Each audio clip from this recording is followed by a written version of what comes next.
Movie की कहानी में एक अच्छी परी कैसे एक परिवार के सभी बुरे आदमी को अपने जाल में फंसाकर कैसे मारती है वो आज हम जानेंगे। कहानी की शुरुआत में हमें वर्ल्ड वॉर 2 का समय दिखाया जाता है जब दुनिया की हालत काफी खराब हो चुकी थी। हमें सीन दिखाया जाता है फिलीपींस का, जहाँ एक सोल्जर दूसरे मरे हुए सोल्जर को खा रहे थे। वही हमें फिलीपींस के एक फैमिली से मिलवाया जाता है जिसमें एक छोटी लड़की टाला इस मूवी की मेन कैरेक्टर है। फैमिली में टाला के मॉम डैड और उसका भाई भी है। वॉर की वजह से इनके हालात इतने खराब थे कि इनके पास खाने के लिए कोई राशन मौजूद नहीं था। तभी उनके घर एक जापानी आदमी आ जाता है जिसका मानना था कि टाला के डैड ने जापानी आर्मी का गोल्ड चुराया है, जो इल्जाम टाला के डैड मानने से इनकार कर देते हैं। तो यह आदमी इन्हें धमकी देकर चाहता है कि तुम्हारे पास सिर्फ 2 दिन का वक्त है, अगर तुमने गोल्ड वापस नहीं किया तो बहुत ही बुरा हो सकता है। जापानी आदमी धमकी देकर वापस चला जाता है, लेकिन टाला के डैड उसको मारने की प्लानिंग में लग जाते हैं क्योंकि वो अपनी फैमिली को बचाना चाहते थे। इस आदमी को मारने की प्लानिंग टाला भी सुन लेती है, जिसको सुनकर वो काफी डर जाती है। लेकिन टाला के डैड बताते हैं कि परेशान मत होना, मैं जंगल के रास्ते से जा रहा हूँ, किसी को मेरा पता नहीं चलेगा और मैं जल्दी वापस आ जाऊंगा। और इस सब के बाद काफी दिन गुजर जाते हैं। टाला के डैड अभी तक वापस नहीं लौट कर आए थे। टाला की मॉम की तबीयत अचानक से बहुत ही ज्यादा बिगड़ जाती है। उनकी मेट उन्हें उठाकर उनके रूम से बेड पर लेटाती है और इन सब में टाला के मुंह से निकल जाता है कि शायद डैड मर चुके होंगे। जो बात सुनकर उसकी बीमार माँ उसे बहुत ही ज्यादा डांटती है और टाला बेचारी उदास होकर अपने रूम में चली जाती है और वो आखिर फैसला करती है कि वो अपने भाई के साथ अपने डैड को ढूंढने के लिए निकलेंगे। और अब ये लोग घर से बाहर जाते हैं, लेकिन बाहर जाते जाते वो अपने डैड की गन को भी अपने साथ रख लेते हैं। ये लोग जंगल में पहुंच जाते हैं जहाँ टाला को एक झोपड़ी नजर आ जाती है। झोपड़ी के अंदर जाने पर उन्हें प्लेट में रखी एक कैंडी मिलती है जिसे वो जल्दी उठाकर खा लेते हैं क्योंकि वह काफी वक्त से भूखी थी। अब वह इसी झोपड़ी में बने एक कमरे में अंदर जाते हैं जहाँ उन्हें एक लाश दिखाई देती है जिसके ऊपर बहुत सारे कीड़े बैठे थे। इसे देखकर टाला बहुत ही ज्यादा डर जाती है और डर के मारे वो टाला वहाँ से बाहर निकल जाती है। चलते चलते टाला के भाई को दूर से किसी की आवाज आती है, इसलिए टाला का भाई उसी तरफ चला जाता है। वही टाला को अपने डैड नजर आ चुके थे। वो जब पीछे मुड़कर अपने भाई को देखती है तो वो पीछे से उसका भाई गायब हो चुका था।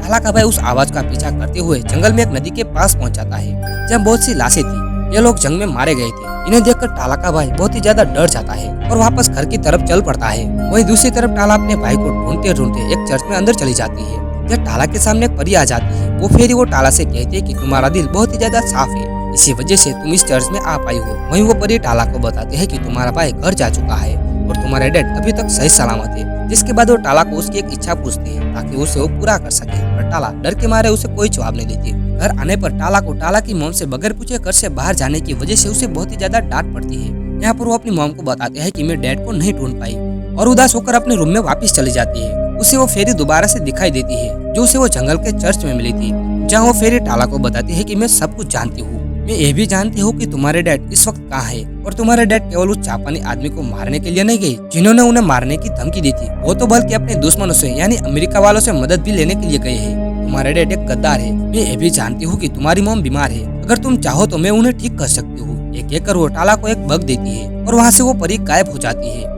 अब सुबह हो जाती है। टाला का भाई बहुत ही ज्यादा घबराया हुआ था और वो परेशान था। वो टाला को बताता है कि मैंने बुरा सपना देखा जिसमें मैंने देखा है कि सभी लोग मारे जाएंगे और कोई हमारी मदद के लिए नहीं आएगा। तब टाला उसे जल्दी से गले लगाकर कहते हैं कि ऐसा नहीं है, हमारी मदद वो फेरी करेगी। यहाँ पर टाला फेरी के बारे में सब कुछ बता देती है, जबकि दूसरी तरफ हमें उसी जापानी सोल्जर को दिखाया जाता है जो उनके घर के बाहर था। इसने टाला के डैड को मारने की धमकी दी थी। वहीं दूसरी तरफ घर के अंदर टाला की मॉम की तबीयत इतनी खराब हो चुकी थी कि टाला को लग रहा था कि बस अभी वो मर जाएगी। कुछ भी ना समझ आने पर वो फेरी की बात मानते हुए उसका दिया हुआ बग अपनी मॉम के ऊपर छोड़ देती है, जहाँ वो देखते हैं कि वो बग उसकी मॉम के मुंह में अंदर चला जाता है। इसके बाद टाला की मॉम सो जाती है। अब रात हो जाने पर उसकी मॉम जोर जोर से खांसती है। उसकी हालत काफी खराब हो गई थी, लेकिन सुबह होने पर हमें दिखाया जाता है कि वो बिल्कुल नॉर्मल हो गई थी, ऐसे जैसे वो कभी वो बीमारी ना हुई हो। ये देखकर उनके दोनों बच्चे बहुत ही ज्यादा खुश थे और अब टाला भी अपनी मॉम को फाइनली फेरी के बारे में सब कुछ बता देती है। ये बात सुनकर टाला की मॉम को अजीब लगता है, लेकिन जो भी था वो अच्छा था, ये बात कहकर वो टाल देती है। रात होने पर टाला की मॉम की तबीयत बिगड़ जाती है। उसकी कमर पर कोई चीज थी जो ऊपर जाती है। ये वही चीज थी जो फेरी ने दी थी, जो टाला की मॉम की स्किन के अंदर थी। सुबह होने पर टाला का भाई देखता है कि उसकी मॉम खुद ही का हाथ काट के खा रही थी। ये सब देखकर वो डर जाता है, लेकिन टाला उसकी मॉम को उठाकर उसके कमरे में लेटा देती है। तभी अचानक से टाला की मॉम को अजीब दौरा पड़ता है। उसकी हालत बिगड़ जाती है। उसकी बॉडी की सारी नसें रेड होकर बाहर की तरफ उभर जाती है। साथ ही उसकी जुबान भी अजीब जानवर की तरह बनकर लंबी होकर बाहर की तरफ निकल आती है। उसकी हालत ऐसी थी कि किसी ने उसके ऊपर जादू कर लिया हो, जैसे कि किसी ने उसके ऊपर काबू कर लिया हो। ये देखकर उसकी मैट भी डर जाती है और फौरन ही उसके रूम से बाहर जाकर उसके रूम को लॉक करके चाबी बाइबल के अंदर रख देती है। वहीं दूसरी तरफ टाला बास्केट लेकर जंगल में आई थी उसी फेरी के पास। वो उसे जब खाने के लिए कुछ चीजें मांगती है, सामने खाने का एक बहुत बड़ा टेबल सजा देती है और टाला से कहती है कि तुम जितना लेना चाहो इसमें ले सकती हो। इतने दिनों के बाद खाना देखकर टाला भी खाने पर टूट पड़ती है। वो बहुत सारा खाना अपनी बास्केट में डालकर जैसे अपने घर जाती है तो उसका भाई गुस्से में उसे बताता है कि मॉम की हालत बहुत ही ज्यादा खराब हो गई है और वो बहुत ही ज्यादा अजीबोगरीब हरकतें कर रही है और ये सब कुछ सिर्फ तुम्हारी वजह से हुआ है, तुम्हारी उस फेरी की वजह से। गुस्से में टाला उसे एक थप्पड़ मारती है, पर थोड़ी देर में उसे समझ आ जाता है कि उसका भाई बिल्कुल ठीक कह रहा था। रात में अचानक ही टाला के कमरे का दरवाजा खुल जाता है। उसे बाहर किसी के होने की आवाजें आ रही थी। वो जब चेक करने के लिए बाहर जाती है तो उसे वहाँ उसकी मॉम दिखाई देती है, जिसकी आंखें बिल्कुल काली थी और अचानक से वो वहाँ से गायब हो जाती है। टाला अपनी मॉम को ढूंढने के लिए आगे जाती है। उसे अपने घर से बाहर अपने डॉग के चिल्लाने की आवाजें आ रही थी। टाला जल्दी से बाहर जाकर देखती है तो उसे वहाँ पर उसकी मॉम उसी के डॉग को खा रही थी। इन्हें देखकर टाला समझ चुकी थी कि उसकी मॉम इंसान नहीं रही बल्कि वो जानवर और इंसानों को खाने वाली एक राक्षस बन चुकी है। डर के मारे टाला अपने घर के दरवाजा बंद कर देती है और वहीं दूसरी तरफ शोर सुनकर टाला का भाई और उसकी मेट भी यहाँ पर आ चुके थे। वो जब दरवाजा खोलकर बाहर देखते हैं तो उसकी मॉम बेहोश पड़ी थी और साथ ही जख्मी हालत में एक परिंदा भी पड़ा था जिसको उसकी मॉम ने खाने की कोशिश की थी। ये लोग अपनी मॉम को उन्हें एक कमरे में बंद कर देते हैं और ये दोनों भाई बहन उदास बैठे थे। टाला का भाई रो रहा था और टाला उसे कहते हैं कि तुम रो मत, मैं सब कुछ ठीक कर दूंगी। जबकि इनके घर के बाहर हमें वो फेरी दिखाई जाती है जो टाला के मॉम के शिकार किए हुए परिंदों को खा रही थी, जिससे हमें मालूम पड़ता है कि वो फेरी एक राक्षस है। वो फेरी अब घर के अंदर आ जाती है और यहाँ पर टाला उसे कहती है कि तुम बहुत ही ज्यादा बुरी हो और ये सब कुछ तुम्हारी वजह से हो रहा है। यहाँ पर वो फेरी बताते हैं कि मैं जानती हूँ। यहाँ पर वो फेरी पूछते हैं कि ये मेरी वजह से कैसे? फैसला तो तुम्हारा ही था, मैंने तुम्हारी मॉम को ठीक कर दिया, लेकिन किसी भी ख्वाहिश को पूरा करने के लिए पीछे एक कुर्बानी तो देनी पड़ती है और इस कुर्बानी के बदले में मैंने तुम्हारी मॉम को शैतान बना दिया।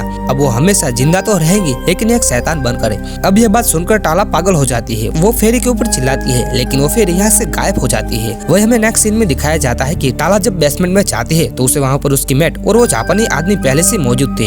ये लोग वहाँ पर गोल्ड ढूंढ रहे थे। टाला को देखते वो जापानी आदमी टाला को पकड़ लेता है और उससे भी गोल्ड के बारे में पूछता है, पर टाला को कुछ मालूम ही नहीं था। अपनी बहन को बचाने के लिए टाला का भाई अपने डैड की पिस्तौल लेके आ जाता है। उसने जब पिस्तौल को जब जापानी आदमी की तरफ ताना हुआ था, इससे पहले कि वो पिस्तौल चला पाता, जापानी आदमी टाला के भाई को ही शूट कर देता है। उसके भाई का खून बहने लगा था और ये देखकर टाला बहुत ही ज्यादा गुस्से में आ चुकी थी और वो अब अपने मॉम के रूम की चाबी इस जापानी आदमी को देते हुए कहता है कि जाओ, गोल्ड उस रूम के अंदर है, जाकर ले लो। टाला ये बात जानते थे कि उसकी मॉम शैतान बन चुकी है और ये आदमी जैसे उसके रूम में जाएगा तो टाला उसकी मॉम को काट कर खा जाएगी। और ये सारी बातें ना जानते हुए आदमी टाला की मॉम के रूम के अंदर चला जाता है। इस आदमी के यहाँ से जाता ही टाला की मेट टाला को बताते हैं कि तुम्हारे डैड कोई अच्छे इंसान नहीं थी, वो एक गद्दार थे। वो हमारे दुश्मनों के साथ यानी कि अमेरिका के साथ मिले हुए थे और उन्हीं की वजह से यहाँ पर बेचारे बहुत से बेकसूर लोगों की जाने चली गई है। यह सुनकर टाला कुछ भी नहीं बोलती, इसलिए मेट यहाँ से चली जाती है और अब टाला अपने भाई के हाथ से अपने डैड की पिस्तौल लेके उनके पीछे पीछे जाने लग जाती है। अभी वो रास्ते में था कि उसे उस जापानी आदमी के चीखने की आवाजें आने लगी थी।